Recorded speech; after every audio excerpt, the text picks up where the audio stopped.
Hello everyone, हमारा नाम अनिमा है। मैं एक लॉ ऑफ अट्रैक्शन कोच हूँ, उसके साथ साथ मैं एक बुक लवर भी हूँ। तो इस चैनल में मैं law of attraction, manifestation, meditation और एनर्जी इन संबंधित बहुत सारे वीडियोस लाती हूँ। और उसके साथ साथ मैं जो भी बुक्स पढ़ती हूँ उसके सारे चैप्टर्स को भी इस चैनल में डिस्कस करती हूँ, ताकि हम सब मिलके अपनी ज़िंदगी को बेहतर दिशा में ले जा सकें। तो दोस्तों, आज हम डिस्कस करेंगे एक मैनिफेस्टेशन के बारे में, लॉ ऑफ अट्रैक्शन के बारे में ही। तो जब हम लॉ ऑफ अट्रैक्शन को जान जाते हैं, मैनिफेस्टेशन को जान जाते हैं, हमें ऐसा लगता है कि हमें जो भी चीज़ें चाहिए वो जल्दी से जल्दी हमारी ओर आकर्षित हो जाए। और ये चाहना एक अच्छी बात है, एक पॉजिटिव बात है, लेकिन ये कितने हद तक पॉजिटिव है, इसके बारे में आज हम डिस्कस करेंगे, इसको हम समझेंगे। देखिए, अगर आज की वीडियो को आप समझ जाते हैं ना, तो आप लॉ ऑफ अट्रैक्शन की कोई भी टेक्निक में आप कभी भी फेल नहीं होंगे।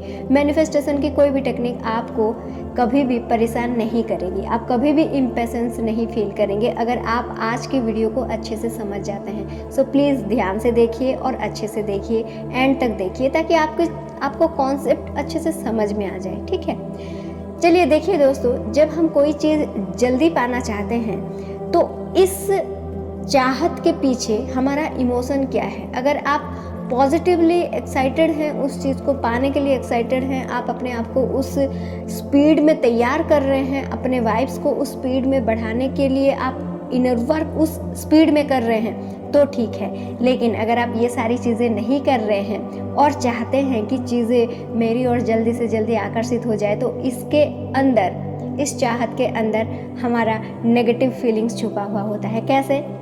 सबसे पहला फीलिंग्स हमारा ये होता है डर। हमें लगता है कि कहीं ये मैनिफेस्टेशन हमारे हाथ से छूट ना जाए, इसीलिए जल्दी जल्दी हो जाए, बस जल्दी आ जाए, फिर उसके बाद देखा जाएगा। तो दूसरा चीज़ ये होता है, नेगेटिव फीलिंग्स हमारे अंदर ये होती है आलस। हम चाहते हैं कि अपने ऊपर हम काम करना नहीं चाहते। 70 किलो हैं, आज मैनिफेस्टेशन कर लेते हैं, तरीके ढूंढते हैं 7 दिन में कैसे हम 20 किलो वजन घटा लें, है ना। आज 70 हैं, कल 7 दिन के बाद हम 50 हो जाएं। ऐसा कोई टेक्निक है क्या? इस तरह की चीज़ें हम ढूंढते हैं। वो क्यों? क्योंकि आलस की वजह से हम अपने ऊपर काम नहीं करना चाहते। तो दोस्तों देखिए, अभी आप खुद सोचिए कि ये आपकी जो थॉट प्रोसेस है ये किस तरह का है। क्या हमारे जो परमपिता है, हमारे जो यूनिवर्स है, वो हमसे यही चाहते हैं कि हम आलस में पड़े रहें, हम अपने अंदर डर बिठा के रखें? नहीं, वो चाहते हैं हम अपने साथ इनर वर्क करें, हम ग्रो करें। ठीक है, और ये ग्रोथ कैसे होगी? देखिए, हम एक एग्जांपल से समझाते हैं। मान लीजिए आपको सुबह आप 7 बजे उठते हैं, लेकिन 4 बजे से उठना है या फिर 5 बजे से उठना है, तो आप क्या करेंगे? 5 बजे का अलार्म लगा देंगे, उठ जाएंगे। कितना दिन ऐसे उठेंगे? 2 दिन, 3 दिन, 4 दिन उठेंगे। 5वें नंबर वाले दिन ना आपको आलस लग जाएगा, आज एक दिन सो जाते हैं यार, कल देख लेंगे, और ऐसे करते करते आप नहीं उठ पाएंगे। लेकिन इस चीज़ को आप किस तरह से अचीव कर सकते हैं परमानेंटली, पता है? अगर आप 7 बजे उठ रहे हैं तो सबसे पहले आप 6:45 का अलार्म लगाइए। 3-4 दिन आप 6:45 में उठिए, देन धीरे धीरे 6:30 कीजिए, देन धीरे धीरे 6:15 कीजिए, फिर 5:45 कर दीजिए, फिर 5:30 कर दीजिए, फिर 5 कीजिए। देखिए, ये प्रोसेस में ना आपको हो सकता है 2-3 महीना लगे।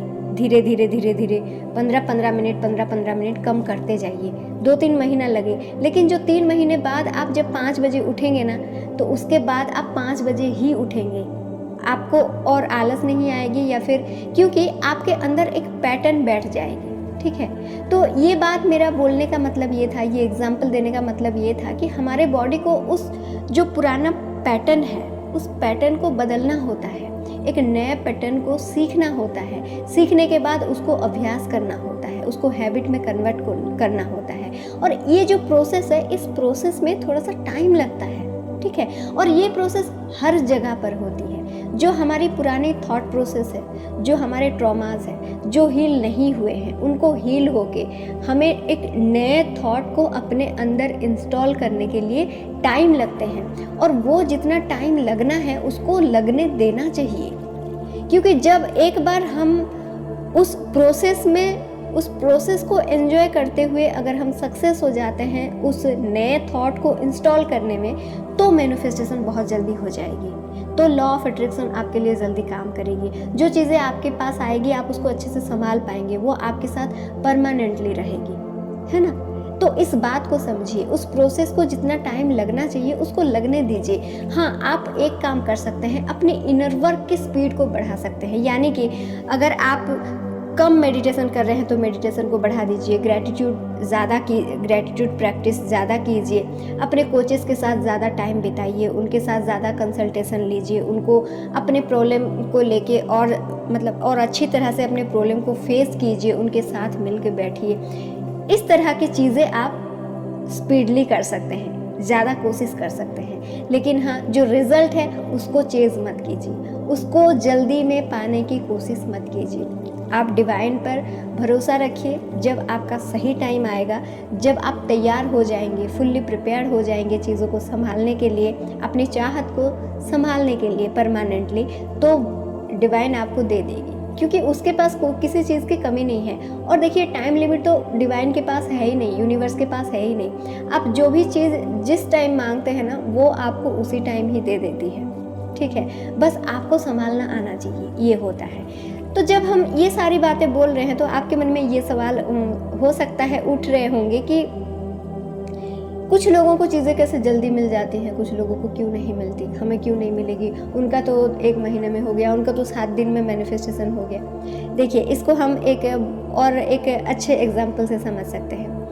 मान लीजिए आपका एक कमरा है, ठीक है, उस कमरे में आप कुछ नई चीज़ें रखना चाहते हैं, लेकिन वो कमरा गंदा पड़ा है। तो अगर बहुत ज़्यादा गंदा नहीं है तो आप क्या करेंगे, सिर्फ एक झाड़ू लगा देंगे, एक बार पोछा लगा देंगे और नया सामान डाल देंगे, है ना। उसमें कितना टाइम लगेगा, कम टाइम लगेगा। लेकिन अगर मान लीजिए कमरा बहुत ज़्यादा गंदा पड़ा है तो आपको क्या करना पड़ेगा, आपको तो टाइम लगेगा ना। उसको सफाई करेंगे, हो सकता है 2 बार पोछें, 2 बार झाड़ू करें, 3-4 बार पानी डालें, या फिर और कुछ करना पड़े अगर ज़्यादा से ज़्यादा गंदा है। तो देखिए, हर किसी का माइंड, हर किसी का पास्ट जो एक्सपीरियंस होता है, पास्ट नॉलेज होता है, पास्ट की जो भी ट्रॉमास होते हैं, या फिर हमारे दिमाग में जो भी हमारे पास्ट थॉट प्रोसेस है, जो पास्ट बिलीव है, वो हर किसी का अलग अलग होता है। हर किसी का किसका कितना नेगेटिव है, किसका कितना पॉजिटिव है, ये हम नहीं जानते। तो अपने उस पास्ट के थॉट प्रोसेस को लेके हमारा मैनिफेस्टेशन जल्दी या फिर डिले होता है। अगर हमारे अंदर बहुत ज़्यादा नेगेटिविटी है तो हमें बहुत ज़्यादा काम करने की ज़रूरत पड़ती है। उस सफाई में हमें वक्त लगेगा, हीलिंग में हमें वक्त लगेगा, उसके बाद जाके नई चीज़ें हमारे अंदर इंस्टॉल होगी। लेकिन जिसका बिलीफ सिस्टम पहले से ही स्ट्रॉन्ग है तो उनका मैनिफेस्टेशन ज़्यादा हो जाएगी। तो इसमें देखिए, योग्यता या फिर ना योग्य होना, ये सारी बातें नहीं है। ये सारी बातें आप बीच में मत लाइएगा कि उसका जल्दी हो जा रहा है, वो ज़्यादा कुछ जानता है, उसके पास ज़्यादा कुछ पावर है। ऐसा कुछ भी नहीं है, सिर्फ और सिर्फ बिलीफ सिस्टम है। उनका बिलीफ सिस्टम थोड़ा सा स्ट्रॉन्ग है, जो कि उनको सपोर्ट कर रहा है जल्दी मैनिफेस्टेशन करने में। और आप भी अगर चाहें, आप भी अगर अपना इनर वर्क करें तो अपने बिलीफ सिस्टम को स्ट्रॉन्ग बना सकते हैं। इसमें कोई भी आपत्ति, इसमें कोई भी शक नहीं है, ठीक है। तो इसका कुल मिला के बात ये निकलती है, अपने डर को भगा दीजिए, यूनिवर्स पर 100% फेथ रखिए, विश्वास रखिए। वो एक डिवाइन टाइम में, वो सही टाइम में, सही तरीके से, सही जगह पर आपको सही चीज़ें देंगी, पहली बात। दूसरी बात, आलस मत कीजिए, अपने ऊपर काम कीजिए, अपने इनर वर्क कीजिए, ठीक है। और अपने इनर वर्क करने में जितना वक्त लगता है, अपने आप को उतना वक्त दीजिए। और अगर आप अपने इनर वर्क करने के लिए किसी की मदद चाहते हैं तो मैं आपको मदद कर सकती हूँ। आप मेरे टेलीग्राम चैनल ज्वाइन कर सकते हैं, मेरे साथ 1-to-1 कोचिंग सेशन बुक कर सकते हैं। या फिर अगर आप नहीं भी चाहते तो आप सिर्फ और सिर्फ मेरे वीडियोज़ को चेक करके, मेरे चैनल में चेक करके, बहुत सारे बुक्स आपको रेफरेंस मिल जाएंगे, बहुत सारे वीडियोज़ आपको मिल जाएंगे, जिनको अगर आप कंटिन्यूसली प्रैक्टिस करते हैं तो भी आपका मैनिफेस्टेशन स्पीड अप हो जाएगा, ठीक है। तो किसी भी तरह से आप चैनल को यूज़ करके हो या फिर मेरे कोर्स को लेके हो, किसी भी तरह से आप अपना इनर वर्क पे ध्यान दीजिए, वहाँ पर अपनी एनर्जी को लगाइए। तो मिलते हैं हम एक नेक्स्ट वीडियो में, नेक्स्ट कुछ जानकारी के साथ। Till then, bye bye and thank you so much.